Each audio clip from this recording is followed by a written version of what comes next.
بهش زندگی کنین، هر چیزی که میخورین بخورین، منتها در این درخت نزدیک نشین.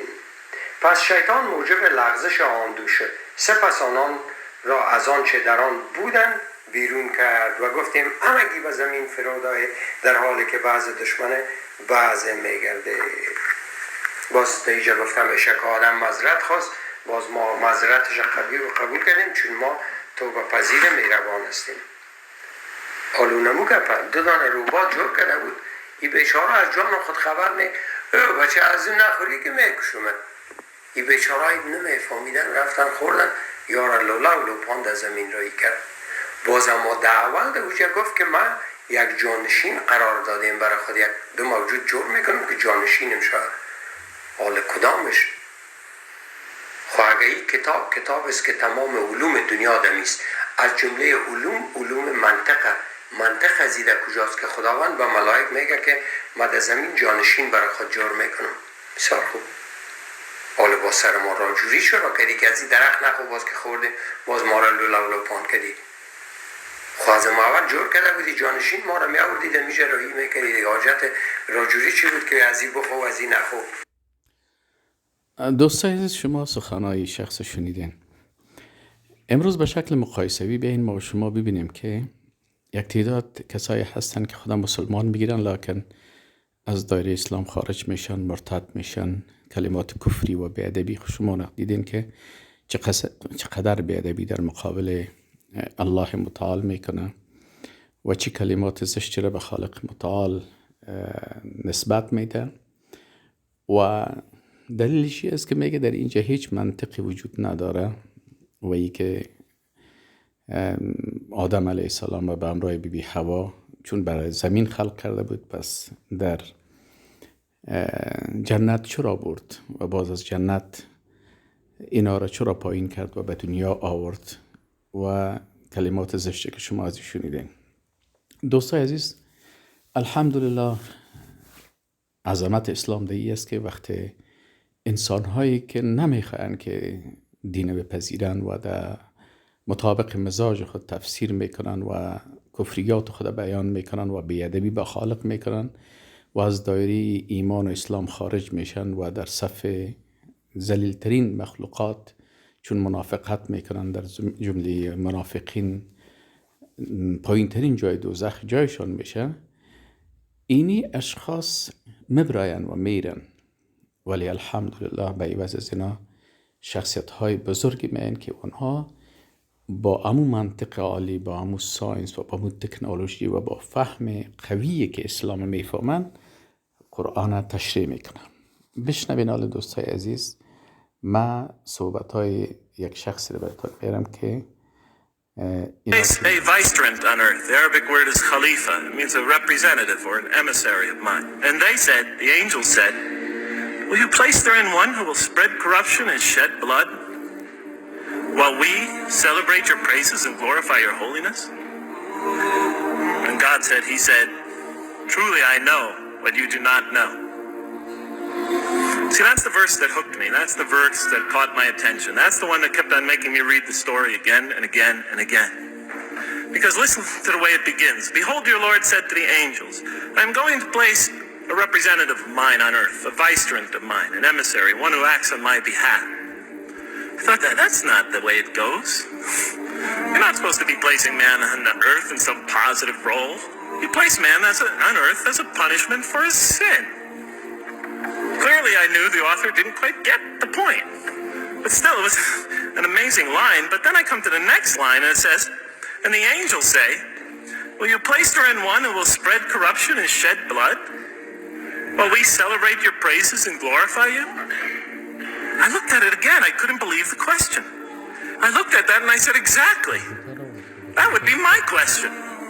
Why would you create this being, supposedly for some positive role, when he's capable of doing tremendous wrongdoing, when he could spread corruption and shed much blood? Why would you create this violent and pernicious creature when you could create angels? As the angels clearly say, well, we, the angels, celebrate your praises and glorify you.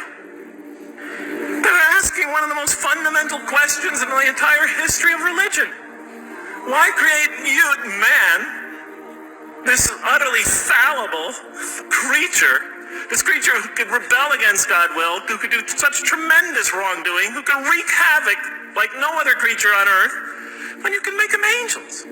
That whole question, everything that I ever thought, everything that I ever experienced, everything that I ever knew was in that question. It was as if the author took my life and wanted to pick out exactly the right question to humiliate me, to provoke me, to anger me. Why create man, this most destructive and violent creature, when you could make them angels? And then look at the answer. And he said, God said, truly I know what you do not know. You know, in modern parlance, we would say, I know exactly what I'm doing. I read that and said, what? You know what you do not know? You know exactly what you're doing? Well, please inform me. Tell me what you're doing. You can't just get off that easy. You can't just tell me you know exactly what you're doing. Not after what I've been through. Not after you made me this way.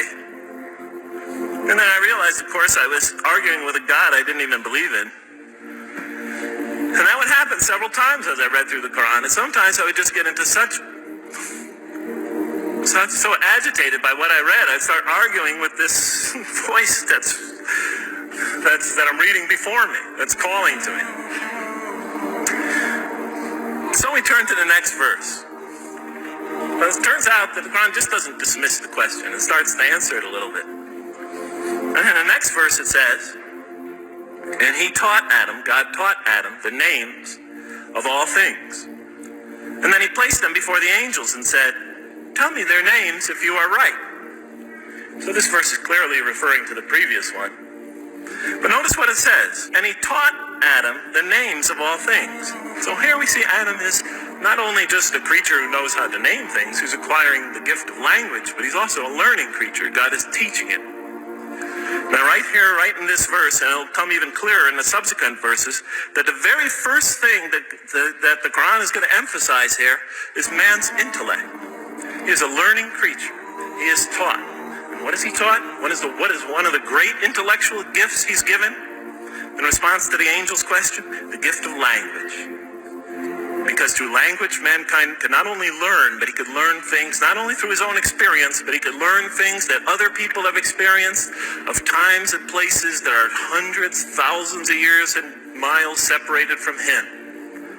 And so that all our knowledge becomes cumulative. Every generation learning from the generation before it. I'm learning today from authors I read from other sides of the world that may have existed 2,000 years ago. And so we all contribute to our collective learning and knowledge. And so we'll see later in the Quran, when the Quran will emphasize this again and again and again. Like in one verse it says, read in the name of your Lord who created. Created a man out of a tiny creature that clings. Read, it commands the reader. For your Lord is most bountiful. Why is he most bountiful? What great gift did he give you? For he taught man the use of the pen. And through it taught him what he otherwise could not know. And he taught Adam the names of all things. And then he placed them before the angels and said, tell me their names if you are right. Okay, you have this objection you have this natural question about this creation of mankind. Here, this mankind is this human being, this human creature is a learning creature. It has many intellectual gifts. Here, I'm going to place these things before you. Tell me their names if you are right about man. What did the angel say? Glory to you. We have no knowledge except what you have taught us. In truth, it is you who are knowing, the wise. They say this task, this intellectual test that's put before them is beyond their grasp. And so in the next verse we read, and he said, oh Adam, tell them their names. And when he had told them their names, notice how it's just like it's nothing for him. For mankind, he has this phenomenal ability. And that's clearly the point of these verses. Even though I felt that the author didn't quite, it was as if I realized that he didn't misunderstand the story. He was taking one of the great stories in the history of humankind, one of the fundamental greatest stories in the history of mankind, and molding it and using it as a vehicle for an entirely original message. And God said, did I not tell you that I know what is unseen in the heavens and the earth? and I know what you reveal and what you conceal. In other words, didn't I tell you I know exactly what I'm doing? I looked at that. What did they reveal and what did they conceal? Why are you all looking at me like that? You're starting to scare me. You're all looking very serious. Am I losing you? Wow. Okay. So, they revealed the sinister and evil propensities of man. But what did their question conceal? And all you have to do is think about it for a minute. Human beings, yes, they could do evil. Yes, they could do wrong. Yes, they could create misery. But they could also do exactly the opposite. They could choose to do evil. They could choose to do tremendous good. They could choose to do tremendous violence. They could choose to show tremendous compassion. They could choose to be, to live by falsehood. They could choose to live by the greatest truths. So we go on to the next verse. And behold, we said to the angels, bow down to Adam. And they bowed down. But not so Iblis. Iblis is like the father of Satan. He refused and was arrogant. He was of those who reject faith. An interesting statement. And notice why Iblis does not bow down. He refuses because he was arrogant. We often hear what's the root of all evil? In the West, it's always money, greed, etc. Here the Quran says that, seems to be saying that the root of all evil is not always material wants. It's not always money, it's not always greed. At the heart of evil is arrogance. Putting yourself above all others. Of assigning to yourself special priority and neglecting the rights of others. O Adam, dwell you and your spouse in the garden and eat freely thereof what you wish. But come not near this tree, for you will be among wrongdoers. Then they make the mistake. But Satan caused them to slip and expelled them from the state in which they were. And we said, go all you down, some of you being enemies of others will be adversaries of others. Some of you will be adversaries of each other, and earth will be your dwelling place and provision for a time. Let's go back from where we started. First, mankind is being taught. We see he's an intellectual being. Then we show he's a moral being. Moral being means he's a being that's going to have to make choices. And then God gives him this choice. It's not a huge deal. It's not the gravest sin in the history of humanity by any means. It's minor by any standards. They make it, though. We see that God originally intended to put man on earth as his vicegerent. When does God finally put him on earth? What signals that he's ready to begin? He makes his first independent choice. It's not the worst deed in the history of humanity. It's minor on anybody's scale. But it shows that mankind is ready to act on his own.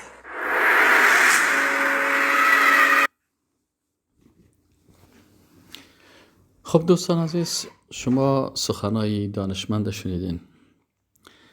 ببینین چقدر فرق است بین انسانی که با یک علم و دانش و سطح معرفت عالی قرآن میخوانه، بلکه در عصر ما، و بین انسانی که با تکبر و با غرور و با استهزا و با دشمنی و با مسخره نمودن و با استعمال الفاظ زشت، جاهلانه، احمقانه، توهین‌آمیز قرآن مطالعه میکنه و میخوانه. قرآن کتاب هدایت است. این شخص دانشمند است، به اساس دانش خود بیان میکنه امی قصه آدم علیه السلام که در حقیقت رفتن آدم علیه السلام به جنت، خلق شدنش در اونجا، انسان در زمین و از زمین الله خاک ازی گرفته شد و این به خاطر مسئولیت خلافت اسلامی در زمین الله که رسالتش است. این رسالت باید آدم علیه السلام و اولاده از او در زمین الله باید داشته باشند. این رسالتی را که باید آدم علیه السلام در زمین ادا بکنه، چی اندازه توانایی داره، چقدر باید این تمرین بیاید، چقدر این باید یاد بگیره. در حقیقت جنت مثل یک بوهندونی بود که برای آدم علیه السلام و بیبی حوا در اونجا برای زنا بسیار مسائل فامانده شد. از جمله اون مسائل مثل که این شخص گفت، امی که الله متعال اونا را اونجا تربیه کرد، برشان فامان که دشمنتان کی هست، دوستتان کی هست. و برای ملائکه فهمان که انسان تنها بخش منفی نداره. شما جانب منفی این کسایی که نفس دارن، چون قبل از انسانها در زمین مخلوقات دیگی بودن که اونا نفس داشتن و ملائکه به او اساس میفهمیدن که کسی که نفس داشته باشه جنبه منفی از او هم مثل ریختاندن خون و مثل ازی که مثلا یسفک الدماء و ای که مثلا شرک میکنن یا کفر میکنن، لکن جانب دیگه انسانهای دیگه هستن که اونا جانب خیر دارن. بالاخره آدم و حوا در بین جنتی که الله متعال اینا را تعلیم داد برشان و علم آدم الاسماء كلها، الله متعال اینا را تعلیم داد، نام، زبان، چیزی که وسیله معرفت است، تا که اینا با این معرفت خود وقتی برای چیزهایی را که آدم علیه السلام بیاموزه و تعلیم میشه، برعکس از اون ملائکه اونا را نمیفهمیدن. قال انبئهم باسمائهم. باز آدم علیه السلام و بر الله میگه که شما اینا را خبر بدین. در اینجا در حقیقت بعد معرفتی و دانش آدم علیه السلام بر از اینا ثابت میشه برای ملائکه و آدم علیه السلام آماده هست با این دانشی که الله بر ازی تعلیم داده، با این امتحانی که اونجا شد. یعنی این نیست که آدم علیه السلام مثلا از اونجا با گناه آمد، نه خیر. فتاب علیه، آدم علیه السلام یک لغزش ما و شما میگیم، طور گناه نمیگیم که گناه کرد و یا کدام جرم کرد، بلکه یک لغزشی که او هم به سبب شیطان یا ابلیس ای کار شد و او هم ای شد که آدم علیه السلام بفهمه و بشناسه که در زمین دشمنهای می داشته باشه، مثل اینمی شخصی که آل فعلا تفسیر قرآن غلط میکنه. اگر این دشمن انسان بشناسه میفهمه که به این شکل که ابلیس آمد با جنگ فکری، با دسیسه سازی در لباس دوست اینا را فریب داد و برای اینا گفت که شما از این درخت بخورید، در مقابل از او همین قسم انسانهای بی ایمان و کافری که جنگ فکری میکنن و منافقی که در لباس مسلمان مین و برای مردم از حنجره اسلام کلام الله را، قرآن در دست خود میگیرن و باز قرآن هم نمیگیره، ترجمه از او را میگیره، در حالی که ترجمه که میخوانه او قرآن نیست. قرآن لفظ عربی هست، لفظ عربی قرآن نمیتونه خوانده، تنها ترجمه از او را میخوانه و میگه من از قرآن میخوانم.